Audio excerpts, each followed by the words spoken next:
ഓം ശ്രീ മഹാദേവി നമ. നമസ്തേ. ആനന്ദഭൈരവി ആസ്ട്രോളജിയിലേക്ക് എല്ലാവർക്കും സ്വാഗതം.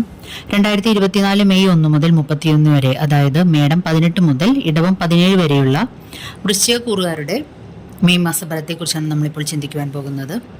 വൃശ്ചികക്കൂറിലെ നക്ഷത്രങ്ങളായ വിശാഖം, 4-ാം പാദം, അനിഴം, തൃക്കേട്ട എന്നീ നക്ഷത്രക്കാർക്കാണ് ഈ ഫലങ്ങൾ അനുയോജ്യമായിട്ടുള്ളത്. മെയ് മാസത്തിൽ ചെറിയ ഗ്രഹങ്ങളായിട്ടുള്ള ബുധൻ മെയ് 10 അശ്വതി നക്ഷത്രത്തിൽ നിന്നും 21 ഭരണിയിലേക്കും 24 കാർത്തികയിലേക്കും നക്ഷത്രം മാറുകയാണ്, രാശി മാറുന്നില്ല. ശുക്രനാവട്ടെ മെയ് 5 ഭരണി നക്ഷത്രത്തിലേക്കും 16-ാം തീയതി കാർത്തികയിലേക്കും 27-ാം തീയതി രോഹിണിയിലേക്കും നക്ഷത്രം മാറുന്നു, രാശി മാറുന്നില്ല. ശുക്രനാവട്ടെ മെയ് 5 മേടം രാശിയിലെ ഭരണി നക്ഷത്രത്തിലേക്കും പിന്നീട് 16 കാർത്തികയിലേക്കും 27-ാം തീയതി രോഹിണിയിലേക്കും നക്ഷത്രം മാറുകയും അതോടൊപ്പം തന്നെ രാശി മാറുകയും ചെയ്യുന്നു. ചൊവ്വ മെയ് 15 മീനം രാശിയിലെ രേവതി നക്ഷത്രത്തിലേക്ക് കടക്കുകയാണ്. സൂര്യൻ മേടം രാശിയിൽ തന്നെ സ്ഥിതി ചെയ്യുകയാണ് മെയ് 1. ഇനി വലിയ ഗ്രഹങ്ങളായിട്ടുള്ള വ്യാഴം ഏപ്രിൽ 30 ഉച്ചതിരിഞ്ഞ് ഇടവം രാശിയിലേക്ക് പ്രവേശിക്കുന്നു.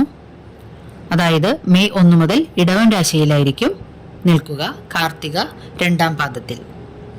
ശനി കുംഭം രാശിയിലെ പൂരോരുട്ടാതി നക്ഷത്രം 1-ാം പാദത്തിലും, രാഹു മീനം രാശിയിലെ രേവതി നക്ഷത്രത്തിലും, കേതുവാകട്ടെ കന്യരാശിയിൽ അത്തം നക്ഷത്രത്തിലും സ്ഥിതി ചെയ്യുന്നു. ഈ വലിയ ഗ്രഹങ്ങളുടെ സ്ഥാനചലനം അല്ലെങ്കിൽ നക്ഷത്ര മാറ്റം പോലും വ്യക്തികളുടെ ജീവിതത്തിൽ സ്ഥായിയായ മാറ്റങ്ങൾ ഉണ്ടാക്കുന്നു. അതേസമയം ചെറിയ ഗ്രഹങ്ങളുടെ നക്ഷത്രമാറ്റവും രാശിമാറ്റവും പെട്ടെന്നുള്ള അപ്രതീക്ഷിതങ്ങളായിട്ടുള്ള പല സംഭവങ്ങളും വ്യക്തികൾക്ക് അനുഭവപ്പെടാൻ കാരണമാകുന്നു.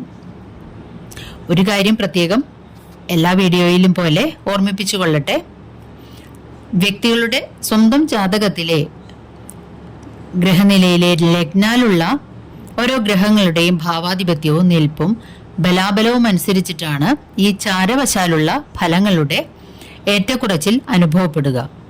ചിലർക്ക് നന്നായിരിക്കും, ചിലർക്ക് മോശമായിരിക്കും. അതിൻ്റെ കാരണം തന്നെ സ്വന്തം ജാതകത്തിലെ നിലനിൽപ്പ് ആ ഗ്രഹങ്ങളുടെ അതിൻ്റെ അടിസ്ഥാനമനുസരിച്ചിട്ടാണ്. അത് പ്രത്യേകം ഓർമ്മയിൽ വയ്ക്കുക.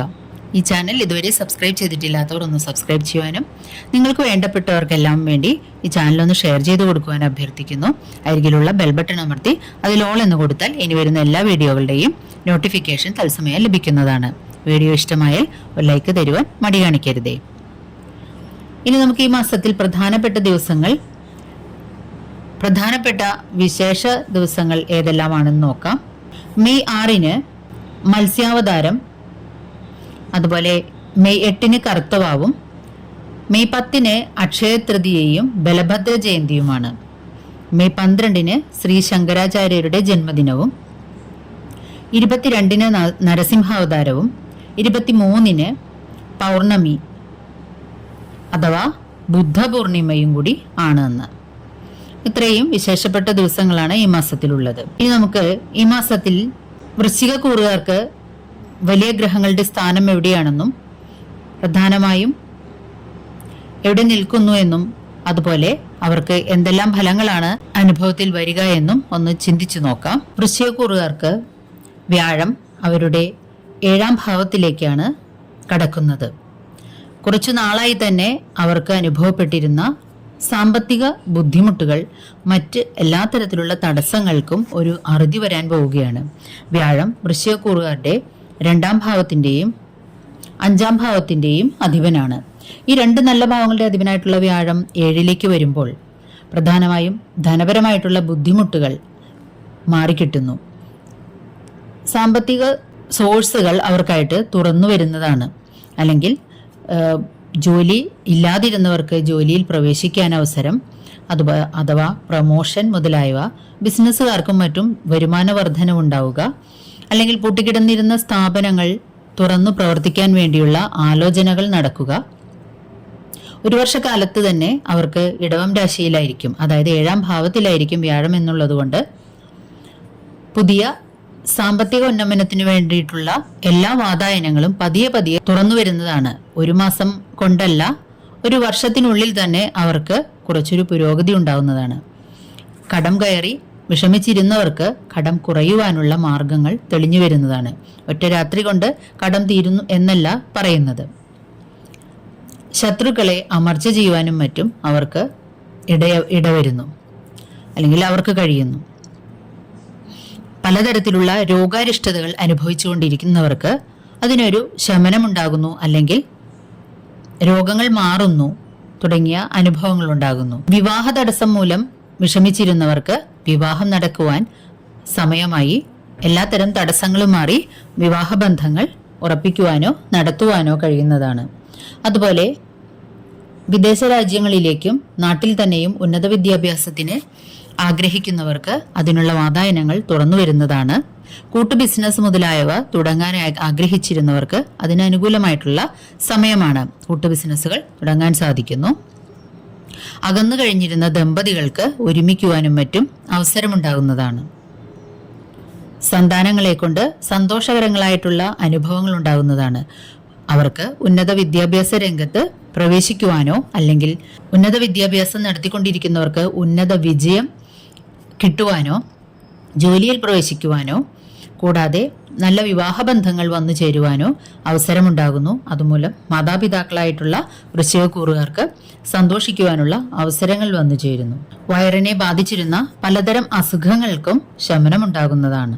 വീടുപണി മുതലായവ മുടങ്ങിക്കിടന്നിരുന്നത് ചിലപ്പോൾ അവർക്ക് തുടരുവാനായിട്ട് അവസരമൊരുങ്ങുന്നതാണ്. കണ്ടകശനി കാലമാണെങ്കിലും വ്യാഴം ശനിയുടെ ദൃഷ്ടിയിൽ നിന്നും മാറി സഞ്ചരിക്കുന്നത് കൊണ്ട് തന്നെ വ്യാഴത്തിന്റെ പ്രഭാവങ്ങൾ കൂടുതലായിട്ട് അവർക്ക് അനുഭവിക്കാനായിട്ട് അവസരമുണ്ടാകുന്നതാണ്. കൊച്ചു കൊച്ചു വരുമാന മാർഗങ്ങൾ അവർക്ക് തുറന്നു കിട്ടുന്നതാണ്. സഹപ്രവർത്തകരിൽ നിന്നും ബിസിനസ് ചെയ്യുന്നവരിൽ നിന്നും നല്ല സഹകരണവും സന്തോഷകരങ്ങളായിട്ടുള്ള അനുഭവങ്ങളും ഉണ്ടാകുന്നതാണ്. വീട്ടിൽ മംഗളകർമ്മങ്ങൾ നടക്കുകയോ അല്ലെങ്കിൽ മംഗളകർമ്മങ്ങളിൽ പങ്കെടുക്കുവാനും വിനോദയാത്ര മുതലായ സന്തോഷകരങ്ങളായിട്ടുള്ള അനുഭവങ്ങളിലേക്ക് പോകുവാനും ഇവർക്ക് കഴിയുന്നതാണ്.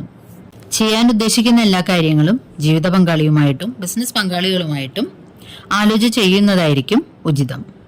എന്തു കാര്യങ്ങളിലും ഒരു സുതാര്യത നിലനിർത്തുന്നത് വളരെ നന്നായിരിക്കും. ബന്ധുക്കളെ കൊണ്ട് മനപ്രയാസത്തിന് ഇടവന്നേക്കാം. പ്രത്യേകിച്ചും പ്രായമായവരിൽ നിന്നും പല കാര്യങ്ങൾക്കും എതിർപ്പ് നേരിടേണ്ടി വന്നേക്കാം. പുണ്യകർമ്മങ്ങൾ കൊണ്ടും സജ്ജന സംസർഗവും സത്സംഗവും കൊണ്ടും കുറേയേറെ മനക്ലേശങ്ങൾ നീങ്ങിക്കിട്ടുന്നതാണ്. പുതിയ പല തൊഴിൽ സംരംഭങ്ങളിലും അതുപോലെ സാമൂഹിക പ്രസ്ഥാനങ്ങളിലും നിങ്ങൾ പങ്കാളികളാവുന്നതാണ്.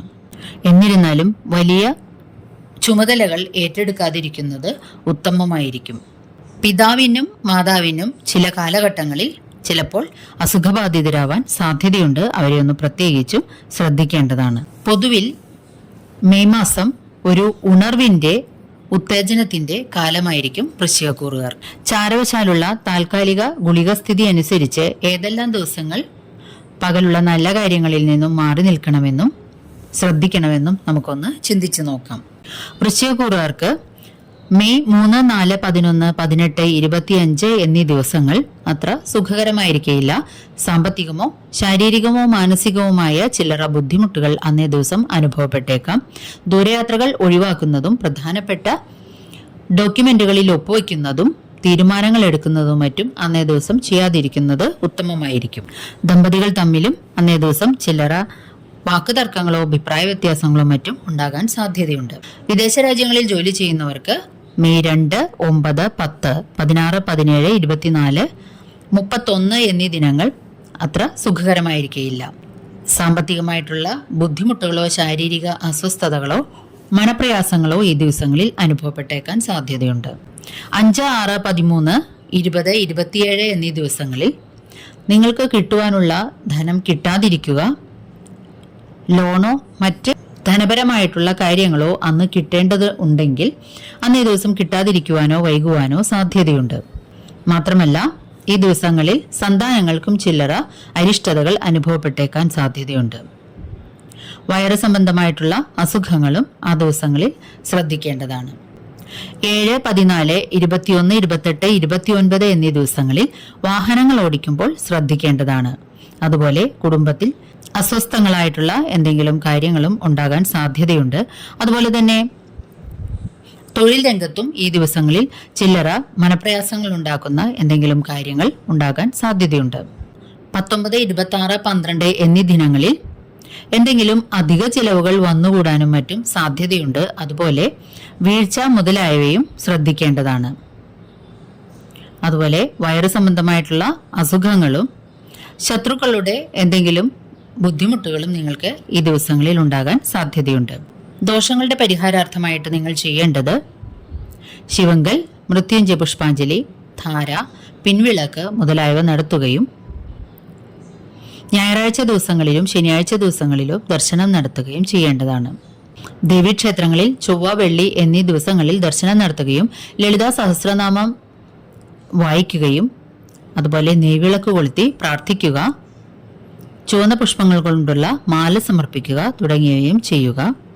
അതുപോലെ വ്യാഴാഴ്ചകളിൽ മഹാവിഷ്ണു ക്ഷേത്രങ്ങളിൽ പാൽപ്പായസം, തുളസിമാല അല്ലെങ്കിൽ തുളസീദള സമർപ്പണം, വിഷ്ണു സഹസ്രനാമ പാരായണം മുതലായവയും ചെയ്തുകൊണ്ടും നിങ്ങൾക്ക് ദോഷശാന്തി വരുത്താവുന്നതാണ്.